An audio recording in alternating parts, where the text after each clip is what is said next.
Hello, I didn't mean to do a Star Trek thing, but I just, my waving accidentally, I swear, it was an accident. No, it's a double accident, oh no. Uh, anyway, hello, I'm Mishka, and this channel is the Helsinki Renaissance, where we will be talking about arts and culture, hopefully just like Mr. Spock. Um, Although we probably won't, because that's setting the bar rather high and maybe we won't get over it. But anyway, we'll be talking about arts and sciences in whatever manner that our humble abilities allow us. Now, I just did that video about the, 24/7 skeptic society where people doubt so much that they are doubting themselves into flat earth beliefs. Now, obviously, I had a somewhat not entirely serious tone, even though I took the task of trying to explain the reasoning process behind this kind of a planetary model. Even though I took the task seriously, I didn't necessarily take the overall tone in the video wasn't necessarily serious, and this, Mr. Spock stuff necessarily not that serious either. But I'm sort of taking the content of this video like on some level seriously because I mentioned David Hume in the last video that I did, and so that no one, like if say somebody just has a let's say a passing education.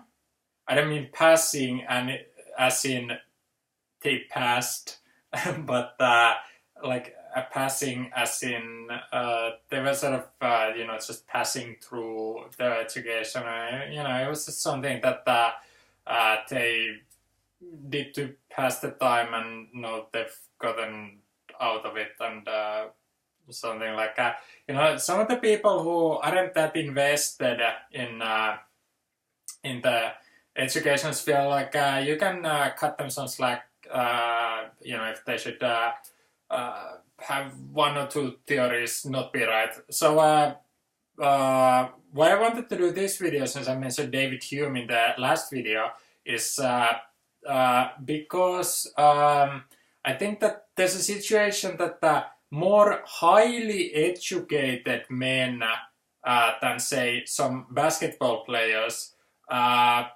can have sort of failures of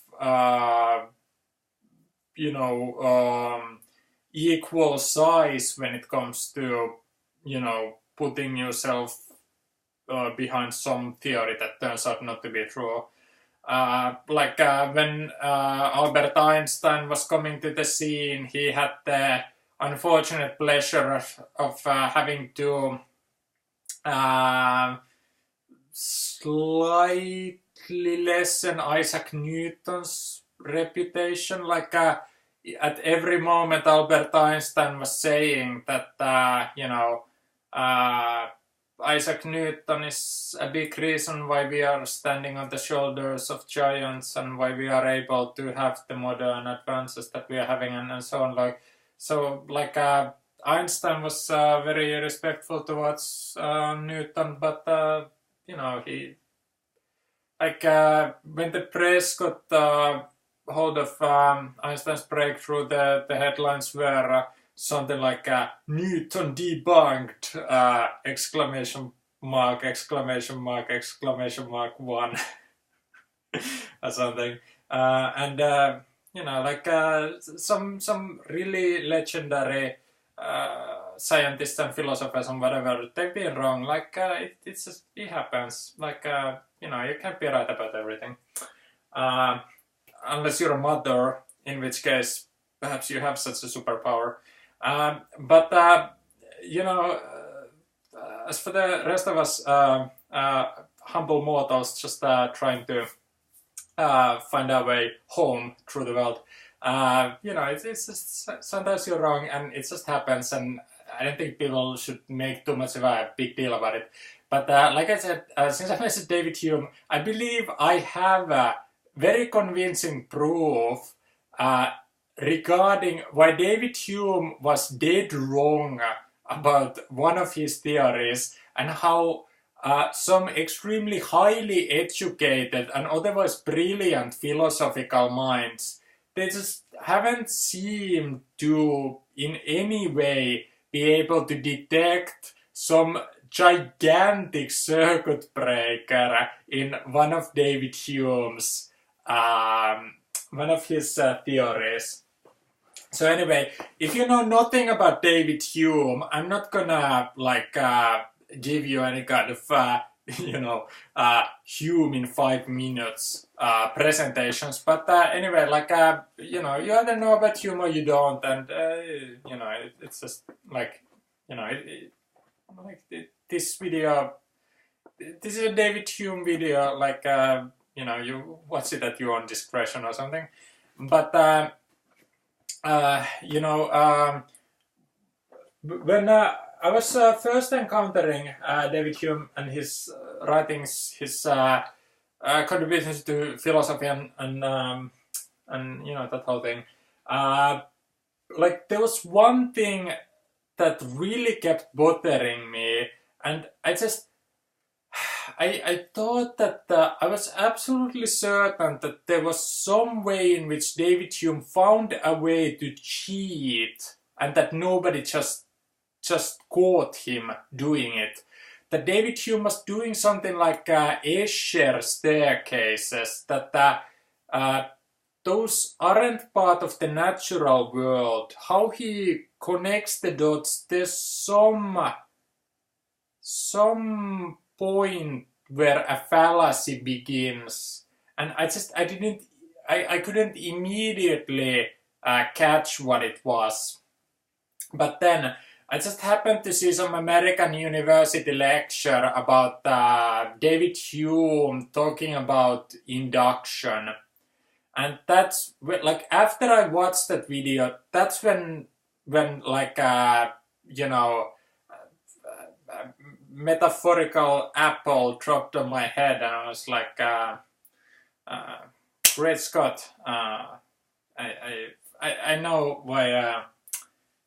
I know why something in Hume doesn't make sense, and something in that 24/7 skepticism stuff that he's doing, why some of it has some circuit breakers to it. And I think that the way in which Hume is cheating is because I think he's being very selective when it's convenient for him to say that, oh, we can't know anything for certain, we must doubt, and do that René Descartes thing. Except even René Descartes, when it was convenient for him to be certain of something, then he could be certain of it. But I just think that Hume, when it suits his purposes, he ceases to be skeptical about certain things. He just will lay down some proofs, and he doesn't seem to be skeptical towards those proofs. And I was able to find at least one clear-cut sample where David Hume simply is cheating, as far as the analytical process is concerned. Well, since I still have this now, in that American university lecture that I saw about David Hume's anti-induction stance, is that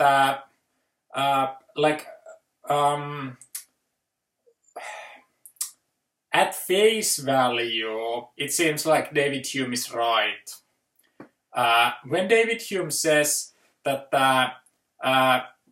we have all of us seen that when we wake up in the morning, it's daytime, and when we go to sleep, it's ideally nighttime, unless we are very kooky bohemians who cannot be accounted for. But the thing is that we have all observed this kind of alternating pattern between daytime and nighttime, And David Hume, if he'd speak of sunrise and sunset, he's saying that all of us, we've observed the returning pattern of sunrise followed by sunset, sunrise following sunset, sunrise, that kind of sunrise sunset alternating.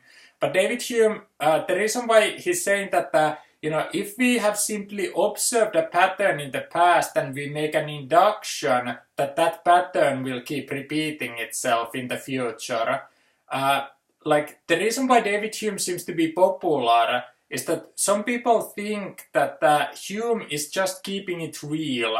He's saying that no matter how probable we think that that the kind of sunrise sunset pattern, that it will just keep repeating, like till the end of the world, like no matter how probable people think it is, that David Hume is saying that we cannot know for certain anything about the future. It's not knowledge proper, and people are praising David Hume of restoring some scientific rigor to the concept of knowledge. Good on you, David.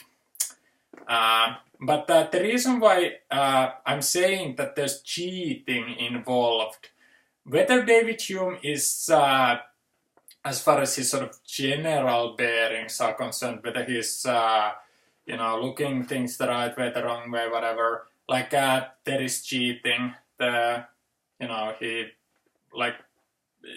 It's not scientific rigor what he's doing, whatever it is. And the reason why I can say this is there is a clear-cut fallacy in David Hume debunking induction, saying that the people who claim to know that the next sunset will be followed by a sunrise, and that sunrise will in time be followed by a sunset, the people who claim to know it, David Hume is saying that they falsely posit knowledge because it's based on the fallacy that the future will keep repeating the past. So that the people who believe that the sunrise will be followed by sunset, they are claiming as if there's a closed loop that closed loop will just keep repeating, until infinity, or at least as long as the natural phenomena remains there. Like you need the planet and you need the sun to have sunrise and sunset and whatever. But like as long as those are there, people are saying that closed loop will keep happening, and David Hume is saying that no one can know it for certain, and that it's just it doesn't meet the proper criteria that knowledge should have. But the problem is that if David Hume claims that the main fallacy is that we cannot know for certain that the future will keep repeating the past, the key word is that when David Hume debunks induction, he uses the word future. David Hume says that we cannot know that the future will keep repeating the past. That's why induction cannot be reliable as far as knowing anything. But ask yourself this: how can David Hume speak of the future? Like, when we are alive, what we are conscious of is the present moment. Like, there's a present moment now, there's a present moment now, there's a present moment now. And once we have observed this kind of present moment, with our memory, we do this kind of conceptualization that there's the present moment, but there were the past present moments that have become the past. Now, because there is this kind of link that a present moment has followed the other, we are making an induction that there will be such a thing as the future present moments, that once the present becomes the past, there will be a future that will become the present then when the present gets there. So there's a built-in induction in the notion of future. No one using empirical science can talk about the future. The future is not part of empirical observation. The truth values inherent in the future as a concept are only available through induction. So how on earth can David Hume debunk induction whilst being reliant on truth values derived through induction? It doesn't make any sense. It's like he's saying that no scale can be relied on, but he needs to weigh something on a scale to prove his point. Like, I mean, it's a bunch of nonsense. What that type of skepticism as an end unto itself, like, what kind of stances it necessitates people to take when I think there's an argument to be made that induction is just fine when there is a genuine closed loop. Like when there's a genuine closed loop that just keeps repeating itself, with induction, like David Hume says that we cannot know for certain that there are any closed loops in nature, because what if we haven't ever properly observed the full revolution of the loop. But the situation is that David Hume cannot debunk induction, he can merely doubt it. But why I got him as cheating is because he tried to have scientific rigor in his debunking of induction, which, like, David Hume, he can't take it any further than doubt. You can doubt that we've ever witnessed a closed loop, but like, couldn't you just as well doubt his doubts? Like, if I say that sunrise sunset is a closed loop and we've observed it, David Hume could say that I doubt it, and I could answer that I doubt his doubts of it. And, like, those don't take it any further. Like, it can just be the kind of situation that we can write for the record that Mr. Hume doubted the status as a closed loop that the sunrise-sunset circle or cycle might have. But like, I don't see how it's a game changer that he doubts it. Like, people genuinely treat that, like when David Hume came to the scene, that he was coming with this game changer. I don't see it that way. Like, I don't see. I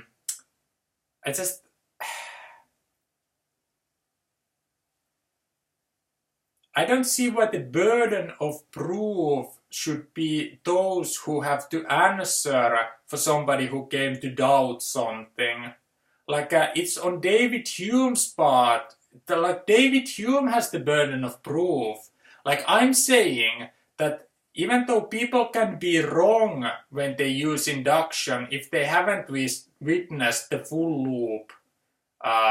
So people can be wrong when it comes to induction. But I'm saying that to say that induction can never be reliable, that burden of proof is on David Hume, and I'm saying that he failed miserably when it came to debunking induction, you know? Like, I mean, I'm starting to wonder whether he gave any kind of adequate thought over the whole situation, because there is a proper circuit proper circuit breaker in that anti-induction stance that he took. And I really do think that there are so many people in our culture who, for whatever reason, they want to treat skepticism as an end unto itself, almost like a superpower. And they seem to have this kind of idea that everyone else except them has the burden of proof about everything. Like, I would need to do, hundreds of hours of proofs, and they're saying, I still doubt it. I'm still skeptical. Like, I mean,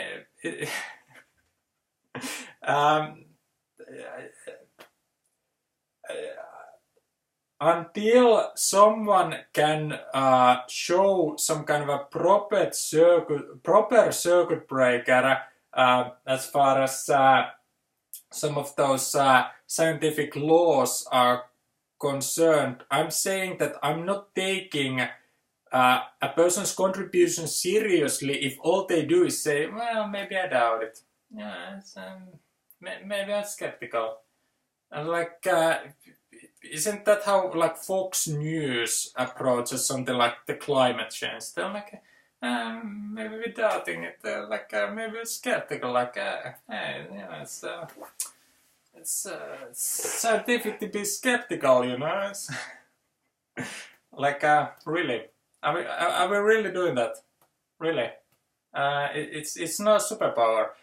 What it is, it's pretty darn lazy, and it's not the ultimate scientific disposition. Is sort of the argument that I'm half, making with this video. It's like, it's it's just, for the record, that's, felt like saying.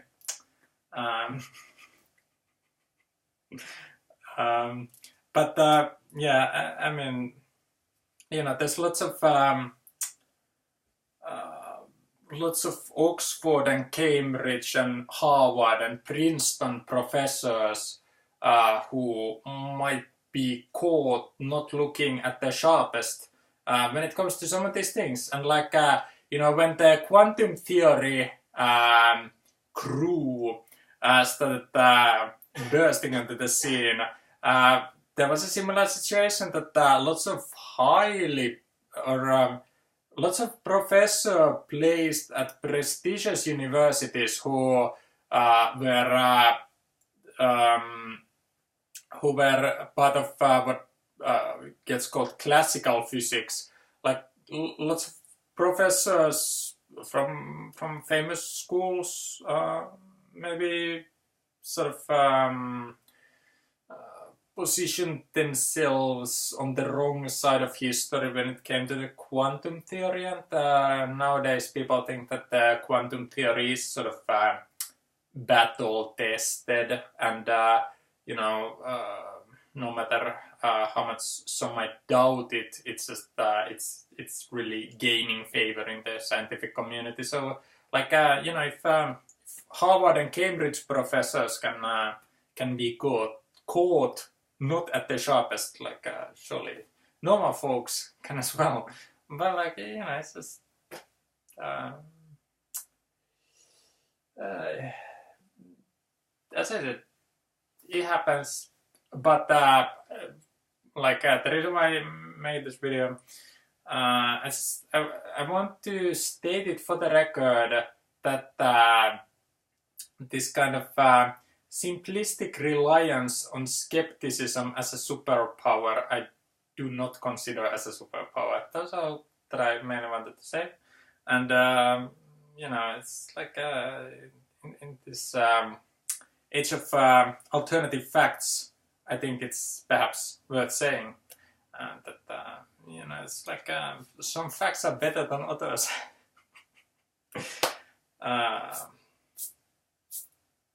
It's like, I think Mr. Spock could he could roll with some of that. like he'd be down. Alright. Okay.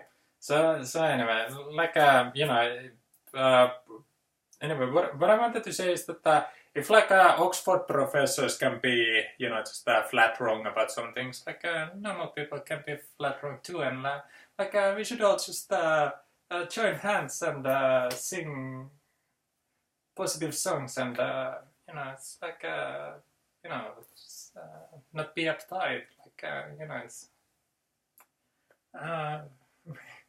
like Mr. Spock sometimes seems like he's sort of uptight, but like we aren't perfectly like Mr. Spock, so you know, we should just feel some good vibrations and all that. But yeah, like those are some of the points that I felt like making, and thank you for watching. And this was Mishka from Helsinki Renaissance, and if you like this video, I hope you'll watch some other videos, because you're sure to find some good vibrations somewhere. Anyway, thanks for watching, and bye bye for now.